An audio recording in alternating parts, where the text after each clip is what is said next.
Hey, this is Christopher McClure from Wholeness Geeks, and welcome to Meditation Happy Hour. Happens every Friday about midday, and it's a time when I share meditations, practices, perspectives, processes, both traditional and modern.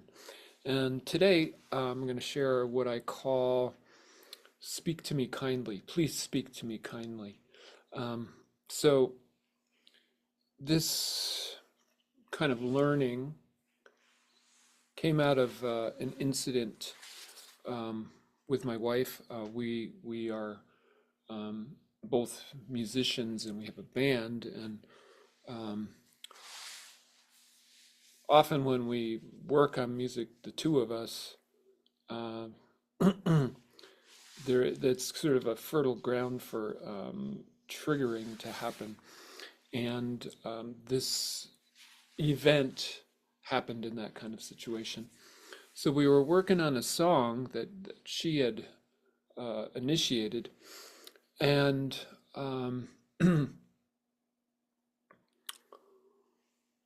this is something that happens that has happened more than once, where she shares the song kind of in its infancy, and so it's undeveloped, and I come in, at an early stage and start writing parts for it.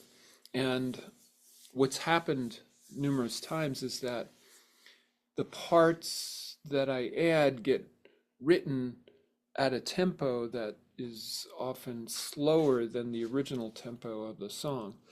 And so then when you try to put the song, back together with the original idea, there's a mismatch of tempos. And so this happened regarding a particular song, and my wife started to blame me for for this happening, and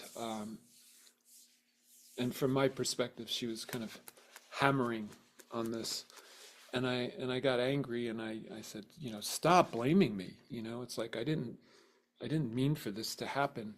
Um, and so we both were triggered, and the that triggered those triggered feelings lasted for a couple days.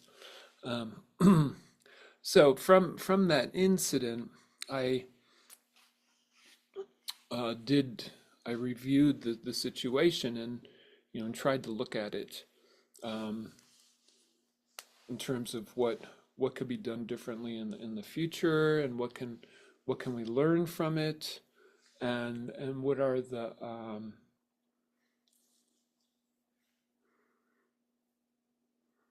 what are the big takeaways from it. So that's what I'm going to share with you today. Uh, the first point I want to make is that something that can be done to alleviate this situation, or at least improve it, is for, in this particular situation, for her to wait to share new material. When I write a song, I almost never share a song like just a completely new idea. I usually work a song until I've exhausted my own capacity um, you know to bring new ideas to it, and then when I've done that, then I'm ready to have input, and I'm solid about what the song is and what I want from it. And so that's something that can happen. Point number two is that we can work with a metronome to establish the tempo initially, you know, right from the bat, say, oh, this is in this tempo, and then to use the tempo through the song writing process, uh, to keep referring back to it, or even to have it on whenever we're working on new parts. So those are two things that can be done to just kind of prevent that happening. But so that's point number two. Point number three is gets down more into the, psychological realm, which is that she felt, I'm actually not sure if she used this word or I used this word, but um, let me just say that I felt like she felt that I was hijacking her song, that I was like taking it over, trying to make it something other than what it was, the initial inspiration was. And that's not my intention. My intention is um, to add to the song, to create, uh, basically to create dimensions to the song.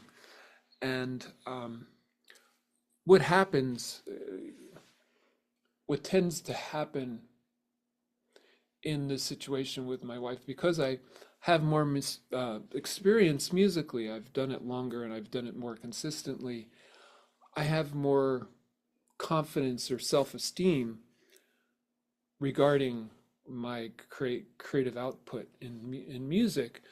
And when I I put that out, she tends to feel overwhelmed by it. And then in the process she kind of blames me for being for dominating, and for in a sense for hijacking her song. But that's really not my intention. Um, but one thing that can come out of this is that is to ask the question, you know, whether I'm working on her song or I'm working on my own song, and I do this to some degree, but I can do it more. Is to ask the question, what I'm coming up with, does it serve the song? Does it serve the theme of the song? Does it improve the song? Is it supportive of the song? So that's just a consideration to keep in mind, uh, and I think that can improve the situation. But it can also improve any kind of misunderstanding about what I'm adding, what I'm adding to the song, and uh, and regarding the the misunderstandings that can happen regarding self-esteem. And that's the next point. And this is one of the major realizations that I had through this process was about self-esteem. So a few days later, we were talking about this, and I realized that, at least the way I was perceiving it, was that she was trying to get self-esteem from me by me, um, and I actually this kind of blended into a rehearsal with the band, and there was we were working actually we were working on um, we were working on a different song. And but the point here is that I realized that you can't get self-esteem from somebody else. You have to give it to yourself.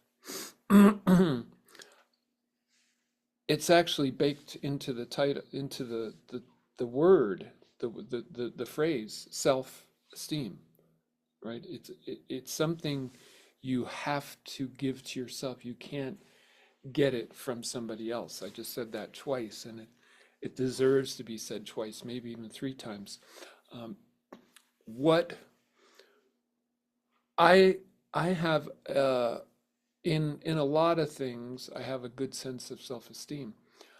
The reason I have a good self-esteem, a sense of self-esteem, is because I've had to I've had to give it to myself. I've been forced to give it to myself through uh, my life, through lifetimes, through ridicule, um, adversity, even incarceration.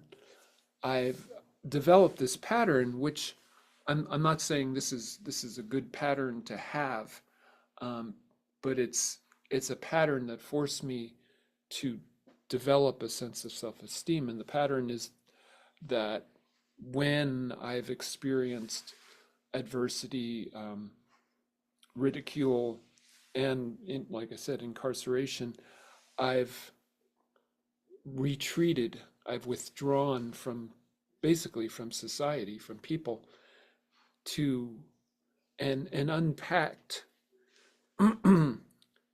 my own inner feelings uh, on my own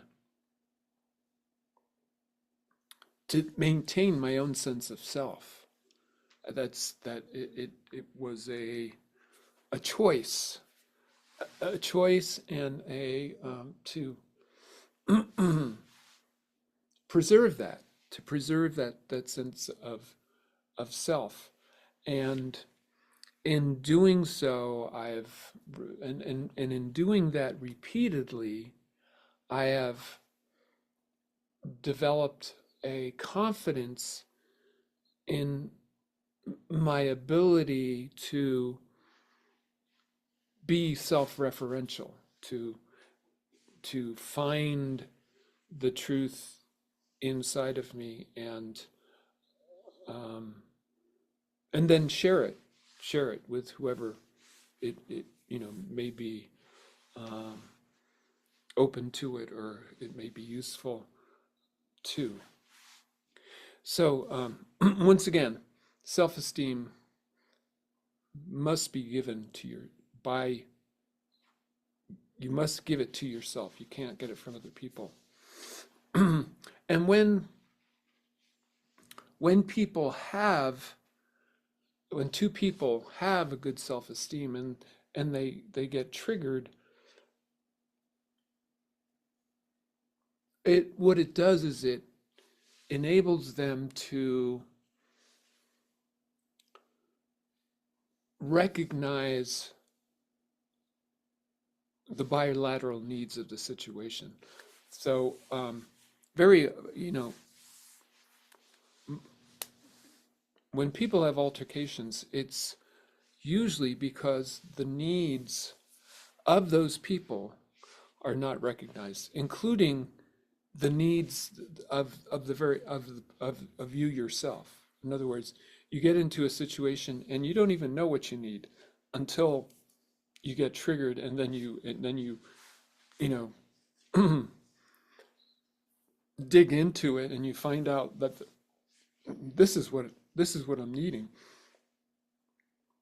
So you find out what you're needing, and you find out what the other person is needing. And if there's enough self-esteem, you you can go to the next level, which is that you can consider the other person, and you can be objective, and you can see the bilateral needs. And when you see the bilateral needs, then you can actually create a win-win. So the creating a win-win is based on self-esteem, actually, because if you um, and this gets to the next point, which is about venting. That what venting is, and from my perspective, what venting is well, let's just start with that. Relationship is a mirror. It's one of the best mirrors. It's designed to bring up the the feelings, the past trauma, the wounds that a person hasn't been able to experience fully. And and through the coupling of the presence of a relationship, of a couple, that that past trauma can be healed. But what typically happens is that we get triggered, and we of course don't want to feel we get triggered, those feelings come to the surface, and we don't want to feel those feelings, just like we haven't felt them. That just, we didn't want to experience them when they happened, or we haven't wanted to experience them since they happened. And that's, we continue with that resistance to feeling them. And based on that resistance, we, instead of actually feeling those feelings, we tend to blame the person or a situation that is triggering those feelings. And that blame essentially is venting.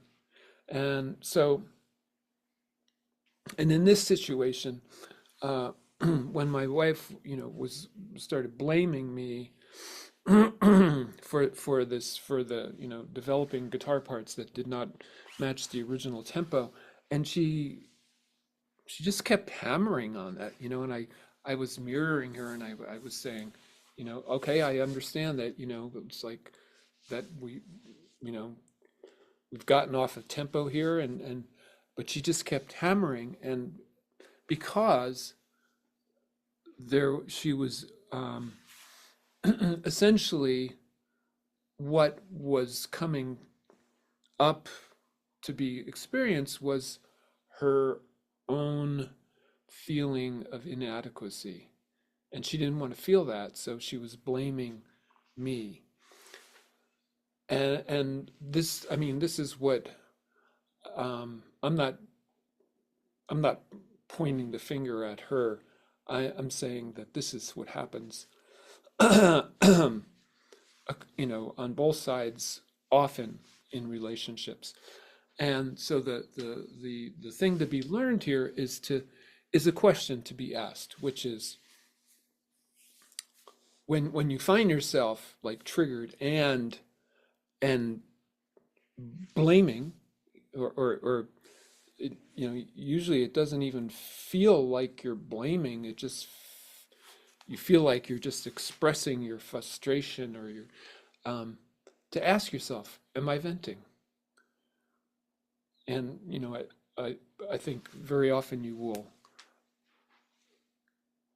realize that, yes, I'm triggered, and I'm trying to get rid of that feeling, these feelings that are coming up, rather than actually experiencing the feelings.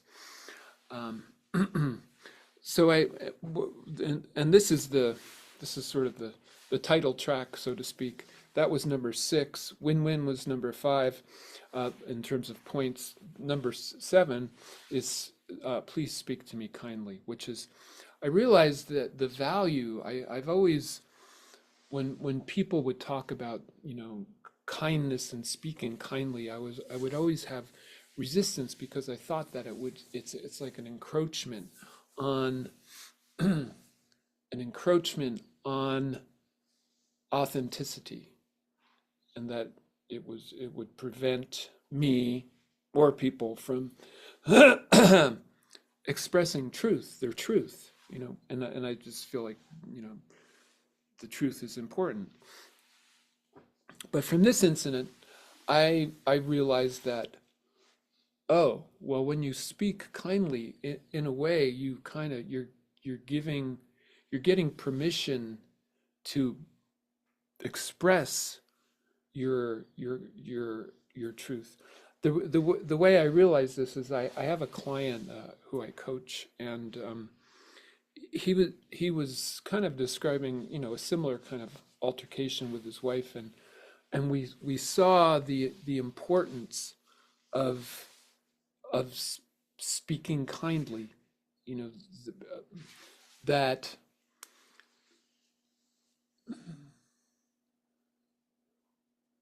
to prevent venting, because venting is it's kind of, it's an oxymoron. You're trying to, you're frustrated and you're trying to get something, from this other person, and but what you're doing is you're just pushing them away. You're like, you I mean, it's like it's like you're saying, I want you to help me. I want, you're trying to get help, but you're actually doing it in the most unskillful way.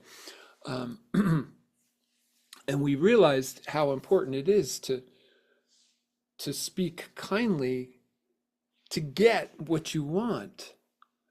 And so I realized that speaking kindly is actually, it's like one side of a coin, and the other side is authenticity. And when you combine the two, that's actually, there's a balance there.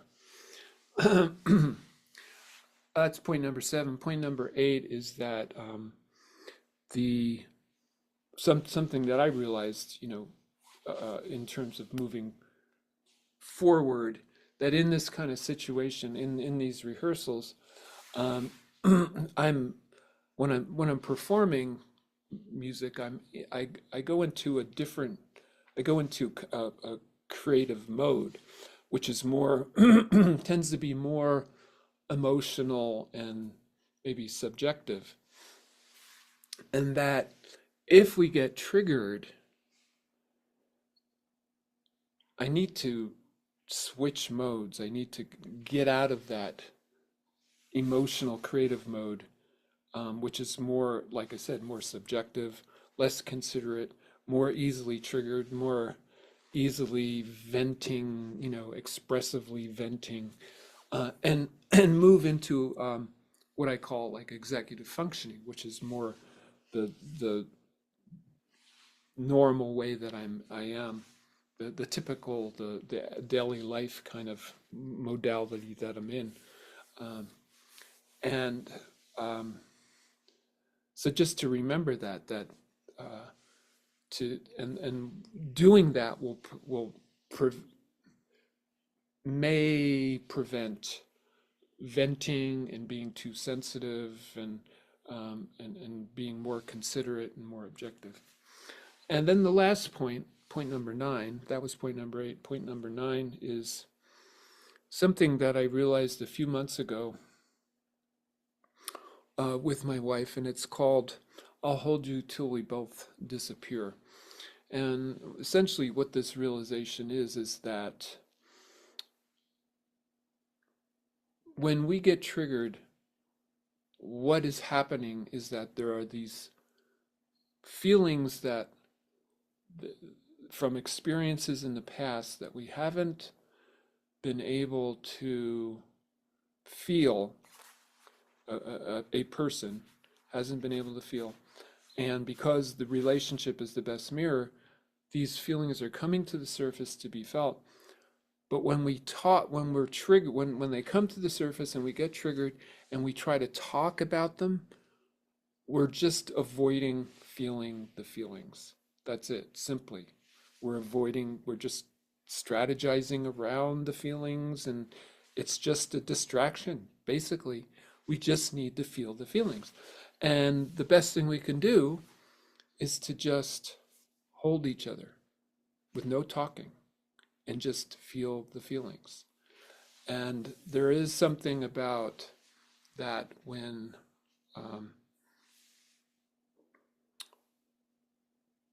when we experience these feelings that we hadn't been able to experience in the past, but now we have the consciousness to actually experience them, and we do it with another person. That other person, it kind of reminds me of that biblical phrase that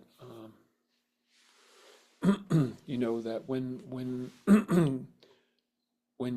you're in the company of two of us, I think there's a song written about this, that there's some kind of magnification that happens, and the healing, the ability to release those feelings is magnified and more thorough from doing it with another person. And we were able to once again do that through this process. My wife and I, we were able to do that too. Was able to hold her, and the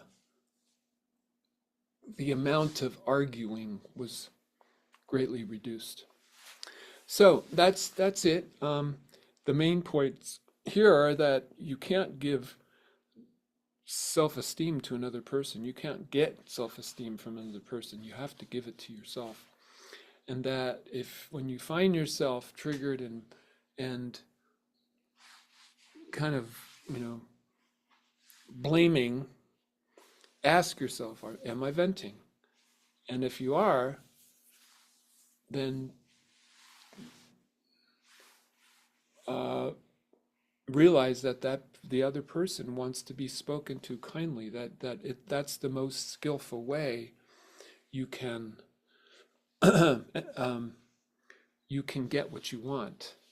And if you can't do that in the moment, then just leave and take care of yourself and come back when you can. And that the most effective way to deal with the feelings that come up when you get triggered is to just hold each other. So I am Christopher McClure, and this has been Meditation Happy Hour. Please speak to me kindly. And if you would like to ask questions or have a dialogue, or even share your own processes, meditations, practices, or perspectives, join the Wholeness Geeks Facebook group to do so. So thanks for listening and watching, and I hope this information helps you with your life.